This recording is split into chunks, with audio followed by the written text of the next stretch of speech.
अस्सलामुअलैकुम। मोहम्मद अज़हर सिद्दीक़ अपने programme maths views के साथ हाजिर खिदमत है। 20 अप्रैल 2022 बरोज़ बुध आप ये प्रोग्राम देख रहे होंगे। बहुत तेज़ी से डेवलपमेंट सामने आ रही हैं। आज जब ये प्रोग्राम देख रहे होंगे आप, तो रात को जनाब वज़ीर-ए-आज़म इमरान खान साहब ने ट्विटर पे स्पेस पे, जिसे आप बेसिकली कहते हैं, वो ख़िताब करेंगे। और वो उतना मैंने ट्वीट भी किया था, वो बैकग्राउंड पे चल जाएगा या चल सका ना, आप समझ आए। पता तो है हर एक को, टाइम कम होगा, एडिटिंग में ज़्यादा वक्त ना लग जाए। DGFI आते ही तब्दील कर दिया। मैंने आपको कहा था नैब, ये सारा कुछ तब्दील होगा और ये फ़िज़ा बनाएंगे अपनी मर्ज़ी की, अपने तरीक़ाकार से काम लेने के हवाले से। वैसे तो इंटेलिजेंट ऑफिसर राय ताहिर जो हैं, उन्हें DGFI तैनात कर दिया गया। ये राना सनाउल्लाह के बहुत करीब हैं, दोस्त हैं हमारे। जब उनके दौर में CDD में रहे तो राना सनाउल्लाह ने, फिर आपको पता है, आते ही अपनी मर्ज़ी से ये काम सारे करने हैं और वो बड़ी मैथडोलॉजी से ये चल रहे हैं। दूसरी खबर है कि PTI जो मुनहरफ अरकान हैं और उनके ख़िलाफ़ इलेक्शन कमीशन को रेफरेंस स्पीकर ने भिजवा दिया। आर्टिकल 63A बैकग्राउंड पे बार बार चलाया हुआ है, ज़रूरत नहीं है चलाने की आपको। 2 दिन के अंदर जब रेफरेंस फ़ाइल करेगा डिक्लेयर करने के बाद, फिर आगे स्पीकर ने रेफरेंस करना होता है इलेक्शन कमीशन को। इलेक्शन कमीशन का किरदार कोई इतना वाजबी सा किरदार है, वो मुनारफ नहीं हो सकता, उसे इनराफ नहीं कर सकता, यूँ कह दें। ऑर्डर पास करने हैं। और ये जब आज आपके सामने हेयरिंग रखूँगा इस्लामाबाद में, आर्टिकल 63A के हवाले से जो हेयरिंग हुई है उसकी तफसीलात भी मैं आपके सामने रखूँगा, तो वहीं से आपको अंदाज़ा हो जाएगा कि क्या होना है। अपना परवेज़ इलाही साहब ने इसका बड़ा जुर्मंदाना इक़दाम कहा है PTI का, और कहा कि जल्द अज जल्द जो है ना इसको मंतकी अंजाम तक पहुँचाए। बात तो सही है, आज मंतकी अंजाम तक ये 26 के करीब ये लोटे चले जाएँ, आप ये मुनहरफ अरकान 26 के करीब चले जाएँ, तो आप अपना हमज़ा शरीफ की तो मेजॉरिटी नहीं रह जाएगी। जी हमज़ा की मेजॉरिटी नहीं रह जाएगी और आर्टिकल 130 का इतलाक़ होगा। क्या मैंने कहा? आर्टिकल 130 के हवाले से, यानी आपकी मेजॉरिटी रहेगी। आर्टिकल 130 सब आर्टिकल 7 के साथ गवर्नर को इख्तियार है कि वो कहें court of vote of confidence ले, इसलिए वो गवर्नर तब्दील करना चाहते हैं एज़ अर्ली एज़ पॉसिबल। लेकिन वज़ीर-ए-आज़म जो है 28 दिन, सदर पाकिस्तान जो 28 दिन तक इस मामले को रोक सकते हैं। तो ये लड़ाई एक चल रही है और आपके सामने आ जाएगी क्या हालात और वाक़यात चलते हैं। अब चलते हैं आगे। तोशाखाना के हवाले से वो मैं एक अलग प्रोग्राम आपके साथ करूँगा। सुबह के प्रोग्राम में मैं तोशाखाने के हवाले से आपको बताऊँगा। आर्टिकल 63A की तशरीह के हवाले से हम आपको ले चलते हैं सुप्रीम कोर्ट, और सदारती रेफरेंस पर समाअत हुई। जस्टिस उमर अता बिंदयाल की सरबराही में 5 मेंबर बेंच ने समाअत, और फ़ारूक अचनाइक ने दलाइल दिए। उन्होंने शुरू किया 13वीं तरमीम से। उन्होंने बताया कि 13th अमेंडमेंट में 58(2)B ख़त्म कर दिया गया और मुशर्रफ ने 2002 में LFO के ज़रिए 58(2)B को बहाल कर दिया था और 98वीं तरमीम के ज़रिए 58(2)B को ख़त्म हुई। ये ज़रा समझना है। उसमें मैं 2 जजमेंट आपको बताया। नवाज शरीफ हमेशा से अदालतों के चहीते रहे हैं। इनकी असम्बली डिज़ोल्व हुई, बहाल हो गई। बेनज़ीर की डिज़ोल्व हुई, बहाल नहीं हुई। शादली शाह के दौर में किस तरह ये कोर्टों पे चढ़ दौड़े थे, कंटेम्प्ट की थी, ये सारा कुछ रिकॉर्ड के ऊपर है आपके। और 14वीं तरमीम में आर्टिकल 63A को आइन में शामिल किया गया। 14वीं तरमीम में पार्टी सरबराह को बहुत वसी इख्तियारात थे। इलेक्शन कमीशन के पास पार्टी सरबराह का फ़ैसला मुस्तरद करने का इख्तियार नहीं था और सदारती ऑर्डर के ज़रिए 63A में तरमीम कर दी गई। 2002 की तब्दीली के ज़रिए पार्टी हेड के इख्तियारात को ख़त्म कर दिया गया और 18वीं तरमीम के ज़रिए पार्टी सरबराह के इख्तियारात को पार्लिमानी पार्टी के सरबराह को दे दिया गया।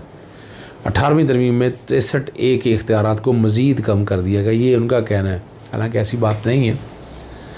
और 19वीं तरमीम 18वीं तरमीम के ज़रिए हतमी फ़ैसले का इख्तियार सुप्रीम कोर्ट को दे दिया गया, ये उनका कहना है। 18वीं तरमीम में इलेक्शन कमीशन को 3 माह में फ़ैसला करने का पाबंद था और सदारती ऑर्डर के ज़रिए जो है ना जी, अपना यहाँ जो है जहाँ जो बात करते हैं, उन्होंने एक बात कि नाहल, अब जो सवाल उठाया गया कि नाहली की कितनी मियाद होगी, वो आर्टिकल 63 में दे दी गई। ये बता रहे हैं फ़ारूक शनाइक साहब, नाहली की मियाद वो होगी जो आर्टिकल 63 में दी गई है। सदारती रेफरेंस आर्टिकल 63 के ख़िलाफ़ नहीं है। सदारती रेफरेंस में सिर्फ आर्टिकल 63 की ज़ीली शिक 4 से मुतल्लिक है। अंग्रेज़ की अखलाकियात कुछ हैं, अब ये अच्छा नहीं लगता, और मुसलमानों की अखलाकियात कुछ नहीं है। अल्लाह ने फरमाया झूठ नहीं बोलना। रोज़ अदालतों में झूठी गवाहियाँ देते हैं, झूठ बोलते हैं। इकरार कर लिया इन्होंने कि सियासतदान यहाँ हमारे यहाँ झूठे हैं, फ्रॉडी हैं, फरेबी, जो भी आपके। अंग्रेज़ से कहीं अदालत में झूठ बोले, वो झूठ नहीं बोलते थे। अंग्रेज़ तो अपने भाई को फ़ायदा देने के लिए भी झूठ नहीं बोलेगा। आर्टिकल 62(1)(f) में मियाद नहीं थी, जस्टिस जाजुल इस्लाम के रिमार्क्स हैं। और आर्टिकल 62(1) की तशरीह सुप्रीम कोर्ट ने की। कानून साजों ने आर्टिकल 63A में, अब यहाँ वही बात अब करते हुए वो बता रहे हैं कि हालात वाक़यात क्या हैं कि आर्टिकल जो है ना जी 63A में 4 मौक़ों पर अब जो बात वो कहना चाह रहे हैं कि कहाँ क्या हालात और वाक़यात हैं। 63A में मुनफ़रद अरकान की नाअहली का तयन नहीं किया। 63A में 4 मौक़ों पर वफ़ादारी को पार्टी पॉलिसी से मशरूत कर दिया गया। 4 मौक़े हैं। वफ़ादारी बुनियादी आइनी असूल है, एक नाअहली को मामूली बात नहीं। आर्टिकल 63A का मकसद पार्टी से अपना ना वफ़ादारी को यकीनी बनाना था। ज़रूरी नहीं जो हासिल करना चाहता वो आर्टिकल 63A से हासिल करे। जी जैसा के रिमार्क्स हैं ये सारे, हमने आइन को मजमूई तौर पर देख रहा है। पार्टी टिकट होल्डर पर उम्मीदवार हलफ देता है, ये अमानत में ख़यानत का जो है पॉइंट लिखा है हमें। टिकट होल्डर हलफ देता है कि किसी पार्टी से वाबस्ता है। टिकट होल्डर अपने कागजात नाज़मी में हलफ देता है कि वो पार्टी पॉलिसी के डिसिप्लिन का पाबंद रहेगा। जैसे जाजुल हसन का रिमार्क्स है। और रुकन, अब यहाँ जो बात कह रहे हैं रुकन को ग़ुलाम नहीं बनाना चाहिए, इसमें ग़ुलामी क्या बात है? पैसे लें, ख़रीदें और तिया पाँचा कर दें।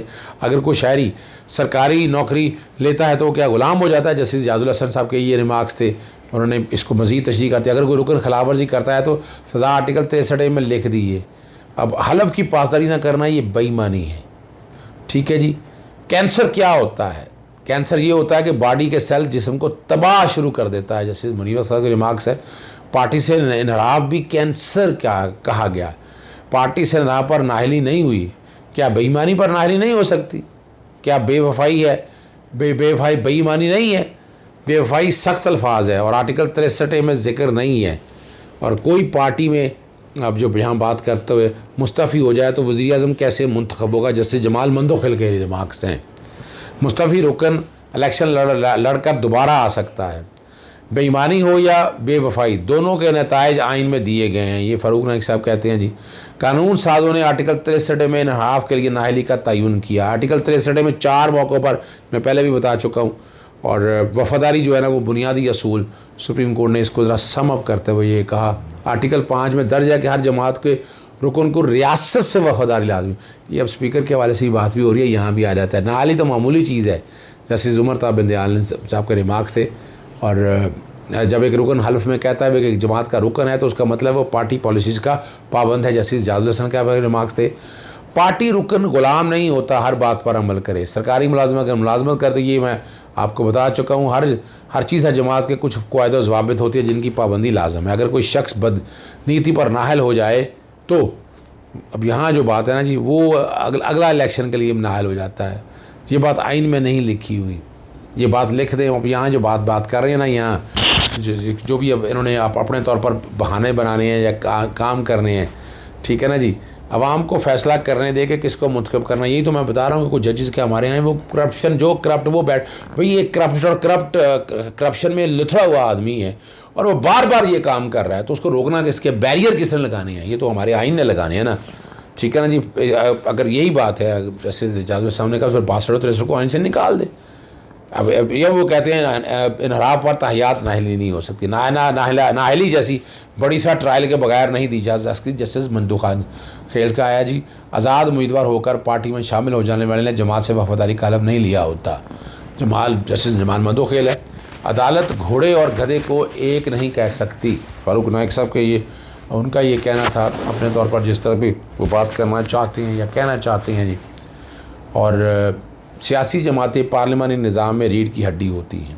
रीढ़ की हड्डी को कैंसर लगा कर निज़ाम कैसे चलाया जा सकता है? मुनफ़रद अरकान डी सीट हुए लेकिन हैं नाहल नहीं हैं। अब यहाँ जो बुनियादी तौर पर ना वो सख्त गिरी की बातें और इस तरह की बातें की जा सकती है, लेकिन आइन और कानून इस हवाले से बड़ा वाज़े तौर पर है। और वो बड़ा जो एडवोकेट जनरल सिंध आए और उन्होंने भी अनोखी बात है, वो सारा जी पैसे देकर ख़रीदने वाले वोट अरकान से इस्तीफ़ा भी दिलवा सकते हैं। सियासी मामले में अदालत को बिला वजह मुलव्वस किया जा रहा है। ये वो कह रहे हैं क्या सियासी मामला है, यहाँ लूट मार पड़ी हुई है। बाकी जो है ना जी आर्टिकल 63 सुप्रीम कोर्ट पे फैसला कर सकती है। एक सवाल ये है कि पार्टी के ख़िलाफ़ वोट दिया गया या नहीं। दूसरा सवाल ये हो सकता है कि पार्टी से इनराफ हुआ हो। अगर पॉलिसी के ख़िलाफ़ वोट दिया तो अदालत किस जज का तयन करेगी। ये इन सब के सवालों के जवाब जो है रज़ा रबानी के कहा जी मुकल देंगे।